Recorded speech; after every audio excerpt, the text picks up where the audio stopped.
Hey guys, and welcome to the channel. I'm Zemo, the dad in DPS, and we are back with another episode of The Good, the Scrap, and the Script, a series where I review weapons in Appalachia and see how well they do, and today's weapon is no different. And yeah, we're working for our legendary explosive and energy weapons at the moment. And this is one of the last ones that we've not made a video on. So, let's see how it goes. It's time to eat your pea, Professor.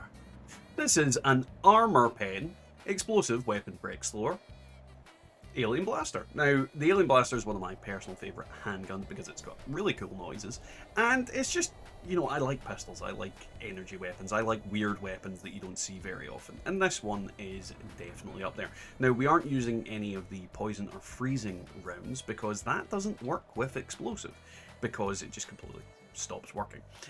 So yeah, we're just using regular rounds at the moment. Now, this is the current build that we're using. There's really not a lot to say about it. Look at it, take a picture, do what you're going to do. The end. Alrighty, so this weapon, as you know, I love it. I love it. It's got an incredibly fast fire rate, and you will need to like spam the living crap out of it. But you are able to kill things fairly quickly because you can just spam the living crap out of that button. Just aim, point, bam, bam, bam, bam, bam, dead. Things die very quickly with this weapon, and it's one of those weird kind of, it's a gunslinger weapon, but technically it's, like, it feels like it's automatic. So yeah, you're gonna get some decent damage. It kills things fairly quickly. At least, you know, if you're spamming the button. Like if you just shoot one bullet at a time, you're not gonna get the full bang to your butt. But you know, like instantly, explosively dead. And you know, guys, I love explosive weapons. I love anything that has a big bada boom. And this one is not disappointing. It's doing what I kind of expected it to do. It's alright damage. What I'd say is I'm not sure on how good the explosive damage is. Like I'm seeing 20s, 17s. If the numbers are correct, then it might not be the best. It might be better off with effects such as faster fire rate isn't the best effect, like critical, or with the other effects. And then the problem with the explosive variants is that you can't use your freezing or poison mods. And that kind of falls into the real problem. Freezing and poison mods are like the mainstay of this. I think they make this weapon far more viable and far more usable. So with explosive, it feels alright, it feels decent, it doesn't feel bad, but at the same time I feel like you're to an extent losing something with it. And the weird thing about the frozen one is that technically it does have an explosion. It does technically have like a little explosive radius. So the freezing mod on its own is technically doing like an explosion anyway. So, you know, it feels like, again, I'm sort of losing out something on this. The poison mod, maybe not, but like, it feels like maybe I'm missing out by not using freezing in other mods. But at the same time, like, perfectly usable. Like, I mean, you can't argue with results. It's not like I'm not killing these guys. They are dying pretty quick. And the good thing about the Alien Blaster is it's very stable. You can use it outside of VATS fairly easily. If you were using damage while aiming, you're going to get that extra 25% damage. And you're able to, like, land a lot of headshots with this thing. It is not a weapon that is bad. It does have a terrible iron sights menu, but that is what it is. You can't really, can't really be a beg. A beggars can't be choosers. I don't know where I'm going with that. You also can just like spam the living crap out of it. Now, when it comes to ammo though, you will probably struggle in these specific circumstances if you're just doing this on your own, because yeah, they take a little bit more shots than I'm recouping back. Now, technically, this is a silent weapon. I mean, like, you saw how quickly he died. There was no question in my head. Like, it kills very easily, but technically this is a silent weapon as well.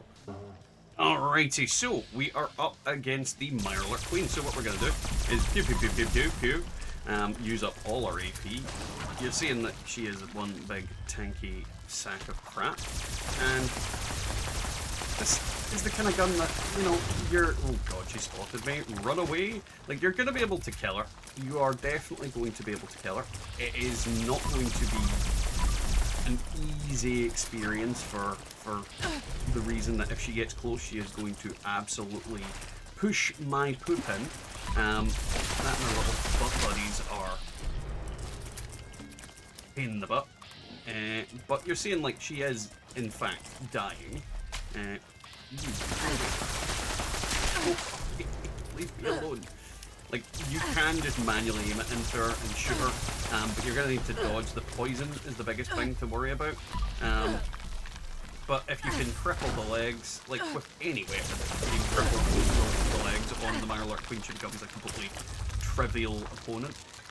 But yeah, always be careful against her. She is a massive, big, stinking donk, and she upsets me at the best of times. And oh Jesus, she's coming after my bumhole. Oh God, run away, jump up. Like, literally, the Mirelurk Queen is such an annoying kind of thing. If you're not using rifles and heavy weapons, she's one of the more annoying enemies to go up against. And don't get me wrong, like, I am not using the optimum build, I'm not using the optimum version of this weapon, but it kills her. It does do what it needs to do. I like how she poisoned me and I died after the fact. Alrighty guys, as usual, we into expeditions.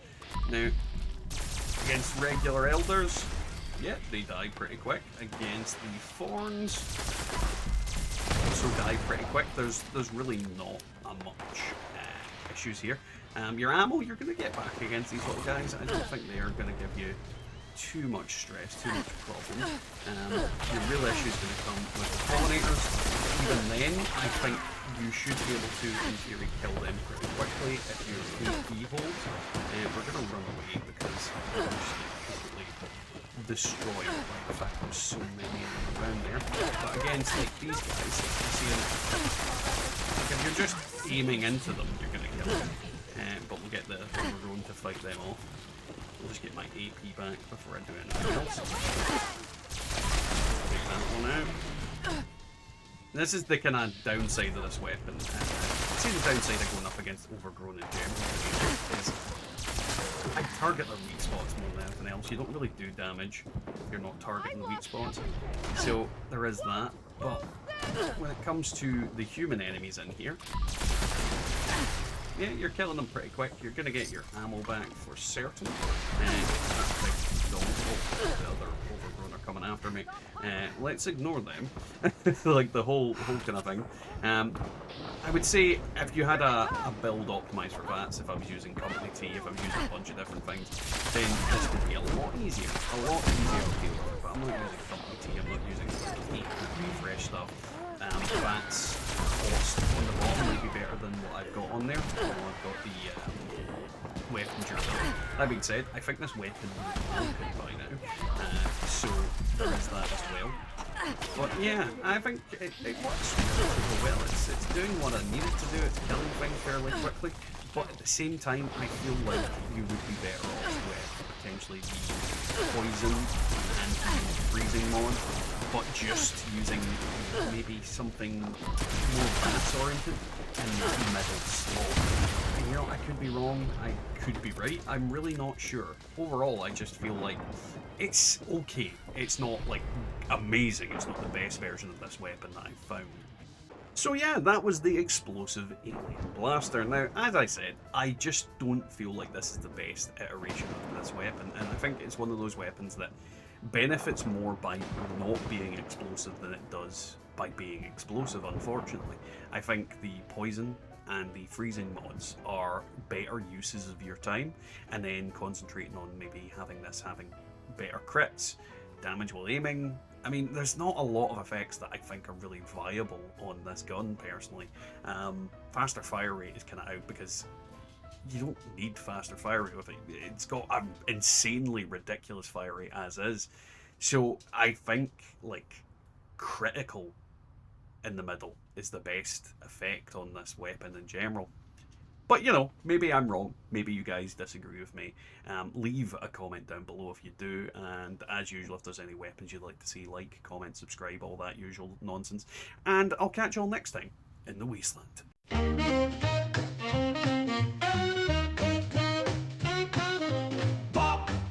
It's a nuclear thought, stabbing and swooping wild like a lark. Testing weapons, bang bang sparks, radiation hum high and glowing stark. Swinging down Appalachian Trail, Mothman legend cocktails prevail. Strip for the traders, scrap on sale. Building forts, raiders on our tail. Oh, the good, the scrap, and the screep. Wandering wasteland, loose on the lip. Barter and hustle ain't just a quip. Survivors dance, got a weapon on the hip. Oh, the good, the scrap, and the screed. Wandering wasteland, loose on the lip. Barter and hustle ain't just a quip. Survivors dance, got a weapon on the hip. Crafting stations, tinker's delight. Fixing shotguns, new rifles tight. Ghouls round the corner, gotta fight. Day turns to night, it'll flash so bright.